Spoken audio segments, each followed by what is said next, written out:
Africains, bienvenue dans mon émission Parlons franchement.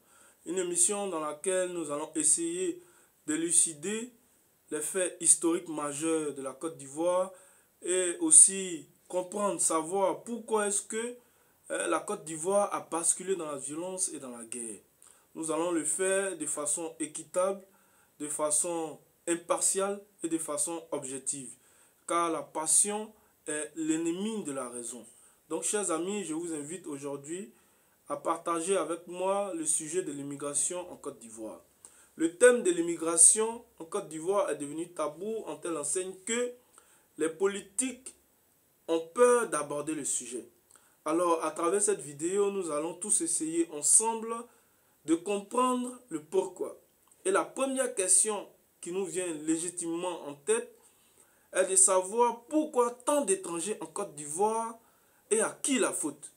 Il était important pour nous, chers amis, de plonger dans le passé historique de la Côte d'Ivoire pour comprendre le présent dans lequel nous sommes. Car, comme vous le savez, la Côte d'Ivoire a connu une crise économique. La Côte d'Ivoire a connu la guerre qui a ensanglanté ce pays, qui a divisé les filles et les fils de ce pays. Donc, il est vraiment important de plonger dans le passé pour comprendre le présent que nous vivons aujourd'hui. Alors, sans plus tarder, chers amis, je vous invite à plonger dans le vif du sujet. Voilà, donc nous allons attaquer le premier point, qui est de comprendre la politique d'immigration de la Côte d'Ivoire de 1960 à 1981. Alors, pour ceux qui ne connaissent pas Félix Houphouët-Boigny, Félix Houphouët-Boigny, appelé affectueusement Nana Houphouët-Boigny, qui a été le premier président de la Côte d'Ivoire, donc le père de la nation, celui-là même qui a construit la Côte d'Ivoire. Le président Félix Houphouët-Boigny, président de 1960 à 1993, avait, depuis sa prise de pouvoir, avait lancé une vaste politique migratoire pour promouvoir le développement économique ivoirien. En plus de cela, Nana Houphouët-Boigny avait proposé en son temps, en 1966, la double nationalité aux ressortissants de l'Afrique de l'Ouest en vue de leur donner le sentiment d'appartenir à la Côte d'Ivoire, en vue de leur donner le sentiment d'être ivoirien, en vue de leur donner le sentiment de vivre en toute quiétude dans la paix en Côte d'Ivoire. Donc nous allons essayer de développer un peu ce premier point-là. Donc étant donné que la Côte d'Ivoire était dans un élan de progrès économique, étant donné que la Côte d'Ivoire, en tout cas l'économie, le progrès, le succès de la Côte d'Ivoire se reposait sur l'agriculture, étant donné aussi que la Côte d'Ivoire avait besoin de main-d'œuvre, le président Nana Houphouët-Boigny avait en tout cas favorisé l'entrée et le maintien des étrangers en Côte d'Ivoire. Donc, de par cette politique-là, la Côte d'Ivoire était devenue en son temps, sinon l'est toujours, le principal pays d'immigration en Afrique. Dans toute l'Afrique, le principal pays d'immigration est la Côte d'Ivoire. Et ça, je pense que tout le monde le sait déjà. Donc, faisait partie un grand nombre de ressortissants burkinabés, maliens, guinéens, sans oublier aussi nos frères réfugiés libériens qui fuyaient la guerre du Libéria, aussi les réfugiés sierra-léonais qui fuyaient aussi la guerre de leur côté. Donc comprenez que le président Houphouët-Boigny a fait de son mieux, a fait en tout cas tout ce qu'il pouvait faire pour recruter, pour emmener beaucoup d'étrangers en Côte d'Ivoire pour le progrès de la nation. Alors, pendant ce temps-là, de 1960 à 1981, le taux de fécondité dépassait, en tout cas était supérieur à la moyenne. Donc, étant donné que le président Houphouët-Boigny avait favorisé l'entrée des étrangers en Côte d'Ivoire, leur avait aussi même proposé la double nationalité. Donc, ces étrangers-là avaient aussi des familles à l'extérieur qu'ils ont fait venir. Ces étrangers-là aussi ont fait des enfants, qui ont fait des enfants. Donc, la fécondité, en tout cas le taux de fécondité était vraiment supérieur à la moyenne. Donc, les Ivoiriens, c'est-à-dire les locaux, de naissance ivoirienne, étaient de coude à coude, en tout cas de coude à coude avec les étrangers. C'est-à-dire les étrangers en nombre n'étaient pas aussi nombreux que les Ivoiriens. Les Ivoiriens aussi n'étaient pas aussi nombreux que les étrangers. Voilà, c'était vraiment moitié-moitié. Voilà.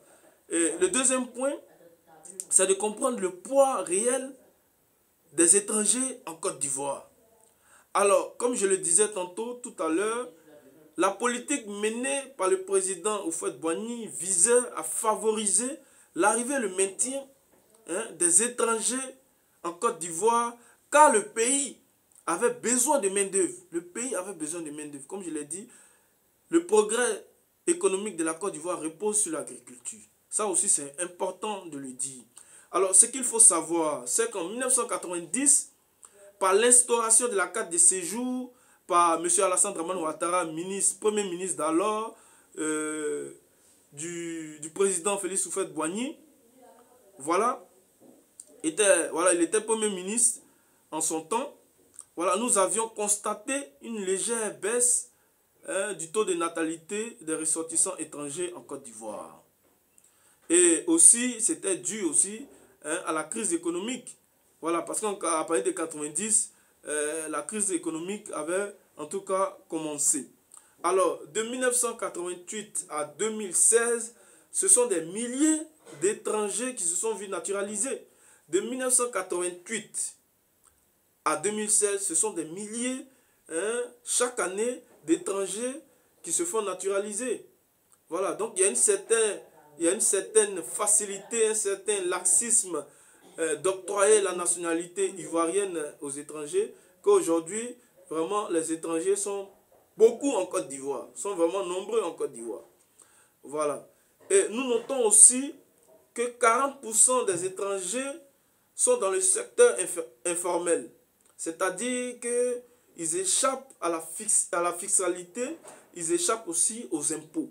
Donc ce sont des milliards de francs CFA qui échappent au gouvernement ivoirien. Voilà, donc vous aurez remarqué qu'en Côte d'Ivoire aussi, tout ce qui est transport, tout ce qui est marché, tout ce qui est vraiment marché bovine et tout, ce sont les étrangers qui l'ont. Ce sont les étrangers qui l'ont. Voilà, la plupart des grands marchés en Côte d'Ivoire, ce sont les étrangers qui l'ont, ce qui n'est pas normal. Voilà. Donc, à vous de voir vraiment pourquoi tant d'étrangers en Côte d'Ivoire. Alors, j'aimerais rappeler ici que aussi grâce aux étrangers vivant en Côte d'Ivoire, en tout cas depuis les années 60, la Côte d'Ivoire a été, sinon l'est toujours, premier producteur de cacao dans le monde. Et aujourd'hui, est troisième producteur de café dans le monde. Donc, c'est aussi grâce aussi à la main-d'œuvre des étrangers qu'aujourd'hui la Côte d'Ivoire vraiment a progressé de façon fulgurante, de façon phénoménale. Donc, je voudrais remercier à travers ma vidéo aussi tous les étrangers qui ont contribué au progrès de notre beau pays, la Côte d'Ivoire. Alors, j'espère que je vous ai fait comprendre pourquoi est-ce qu'il y avait tant d'étrangers en Côte d'Ivoire, et c'est à vous de déterminer à qui la faute. À qui la faute. Voilà. Donc, je vous remercie humblement d'avoir suivi ma vidéo, et je vous dis à très bientôt si Dieu le veut. Nous allons continuer dans cette série de vidéos jusqu'en 2016. Et nous allons essayer de comprendre pas par pas pourquoi est-ce que la Côte d'Ivoire aujourd'hui est dans cet état-là. Voilà. Donc, remerciements à tous les étrangers, remerciements à tous ceux qui font de la Côte d'Ivoire un beau pays uni et fier. Je vous remercie et je vous dis à très bientôt. Bye.